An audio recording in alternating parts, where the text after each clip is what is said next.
Number 1.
Number 2.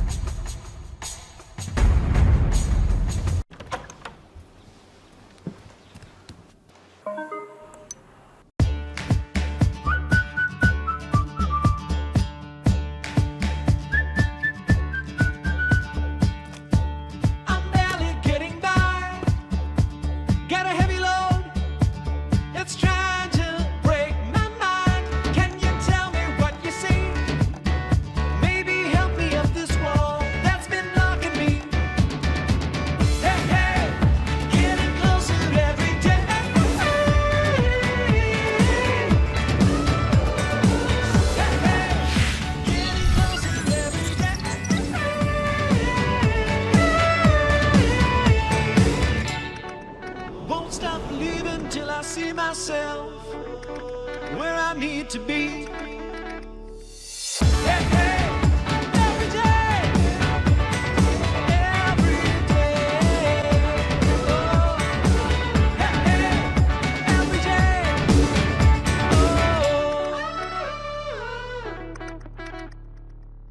oh. Number 3.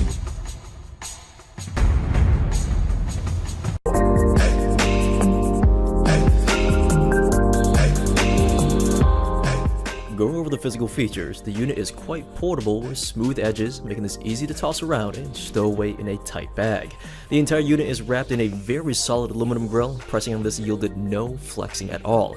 Now there's 2 drivers that I can see on the front here, but there's nothing on the rear despite again being wrapped all the way around in aluminum, and no sound comes out the rear just to clear that up. Now on the bottom and the top is a matte finish which looks simple yet classy. Although the speaker does give the look of having a bass radiator or maybe a woofer pointing upwards here, sliding a piece of paper all the way around prove there's no opening. The design is just purely aesthetic. Nonetheless, it's still a unique look though. Looking over the buttons, they're all touch sensitive and they all work very well. When the unit is on, the unit glows a very bright white and not a cheap dim looking LED.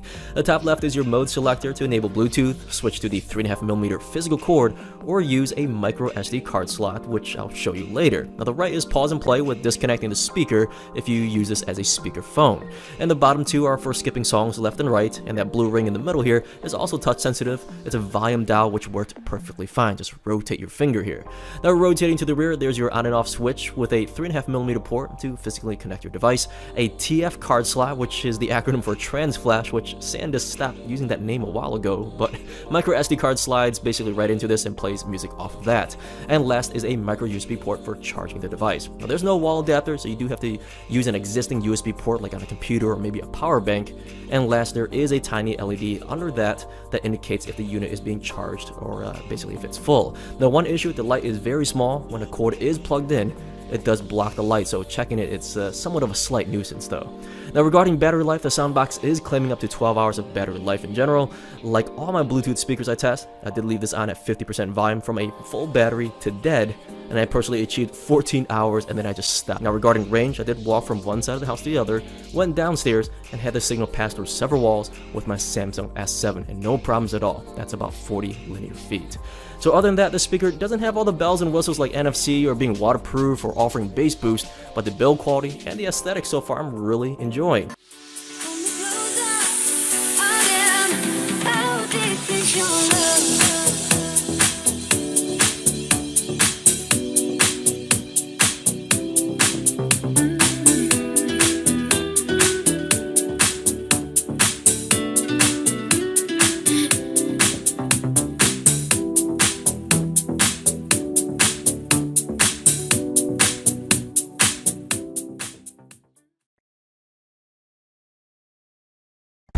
Number 4.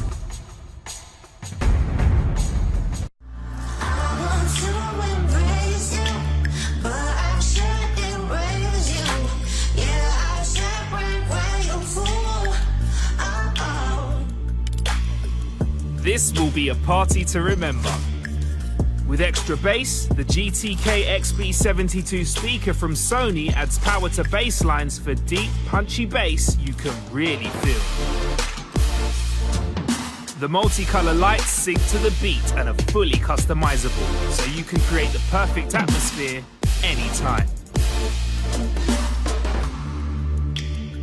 Run the party from the dance floor with the Sony Music Center app. And when you really want to impress your guests, fire up the Fiestable plugin to unlock more party features. You can even connect multiple speakers wirelessly, building a party chain of synchronized sound and lighting. Create the ultimate party experience with the XB72 from Sony.